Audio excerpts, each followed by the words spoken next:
আসসালামু আলাইকুম, আমি মোসাম্মদ সামিয়া। আমি একজন অ্যাথলেট। আমি বিভিন্ন জায়গায় ম্যারাথন করে থাকি। তো আমরা বের হয়েছি টেকনাফ টু তেঁতুলিয়া হাইকিংয়ে। তা আমাদের মূল স্লোগান হলো প্রতি কদমে একতা, সমাজের জন্য সমতা।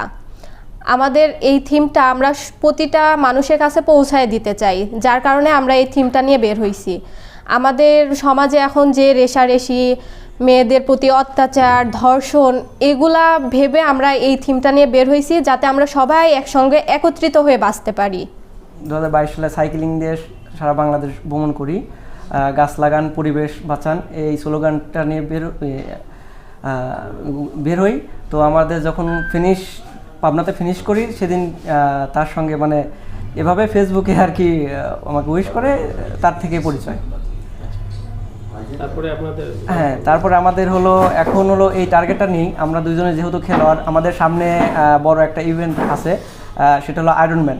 আমাদের ইচ্ছা হলো আমরা আয়রনম্যান খেলবো এবং দেশের বাইরে যাব, বাংলাদেশের পতাকাটা উড়াবো।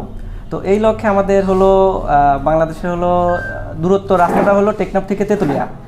তো এটার জন্য আমরা একটু নিজেকে টেস্ট করার জন্য দেখি আমরা পারি কিনা, সেই জন্য আমরা টেকনাফ থেকে তেঁতুলিয়া পায়ে হেঁটে বের হয়েছি। তো আয়রনম্যান খেলতে যাব ইনশাল্লাহ।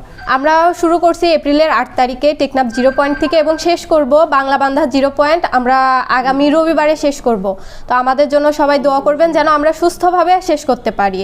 না, আলহামদুলিল্লাহ আমাদের রাস্তাঘাটে কোনো প্রবলেম হয়নি। অনেকে বলে যে ছিনতাই হচ্ছে, অনেক মারামারি, আমরা এর কবলে এখন পর্যন্ত পড়ি নাই। বাট আমাদের রাস্তায় যাতায়াতের পথে ভালো লাগছে যে মানুষ আমাদের হাঁটা দেখে আমাদের দিকে আগায় আসছে, যে আমরা কোনো বিপদে পড়ছি কি না, আমাদের সাহায্যের হাত বাড়ায় দিতে আসছে। এটা আসলে খুবই ভালো লাগছে যে তারা মানুষকে সাহায্য করতে চায়। আমাদের পরিবার থেকে সবাই সাপোর্ট দিচ্ছে এবং আমার বন্ধুবান্ধব বা এলাকার সবাই আমাদেরকে সব দিক থেকে সাপোর্ট দিচ্ছে।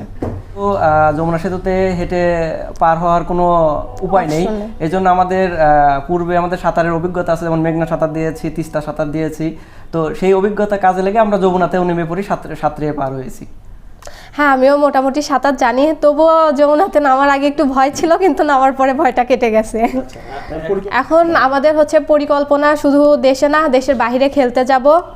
নীলফামারীবাসীকে বলতে চাই যে আপনারা, প্রথমত বলি যে আমরা মানুষের হিংসা, বিদ্বেষ এগুলা বাদ দিয়ে সবাই একত্রিত হয়ে বাঁচি, সবাই একত্রিত হয়ে থাকি। আর যারা যুব সমাজ আছে সবাই খেলার দিকে অগ্রসর হই, আমরা মাদক আসক্ত না হয়ে পড়ি। আর খেলাধুলা শুধু শুধু স্বাস্থ্যের জন্য না, মনের জন্যও ভালো। যারা খেলাধুলা অংশগ্রহণ করে তারাই ভালো জানে যে সুস্বাস্থ্যের জন্য খেলাধুলা অনেক প্রয়োজনীয়। আমরা বের হয়েছি 8 তারিখে। আমরা এ পর্যন্ত প্রায় 14টা জেলা পাড়ি দিছি। আমাদের সামনে আর একটা জেলা আছে। আমাদেরকে সবাই উৎসাহ দিয়েছে যে এগিয়ে যাও, দোয়া করছে। শুধু যে বয়স্ক মানুষ তা না, আমরা স্টুডেন্টদের মাঝেও এটা বলতে পারছি যে আমরা এই উদ্দেশ্যে বের হয়েছি।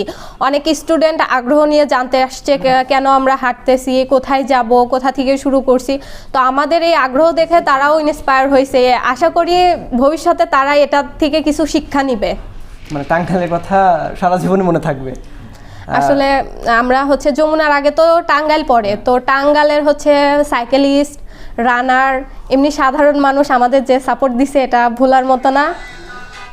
তারা আমাদেরকে নদী পথে সাপোর্ট দিছে, আর এই সাপোর্টটা সাধারণত অন্য কোথাও পাওয়া যাবে না। হ্যাঁ, আমাদের টাঙ্গাইলের আগ পর্যন্ত আমার পায়ে প্রচণ্ড ব্যথা ছিল, পা ফুলে গিয়েছিল, কিন্তু সাঁতারটা দেওয়ার পরে এখন মোটামুটি আর কোনো সমস্যা নেই। জন্য দোয়া করবেন আমরা যেন সুস্থভাবে শেষ করতে পারি। সবাই ভালো থাকবেন। আল্লাহ হাফেজ। আসসালামু আলাইকুম।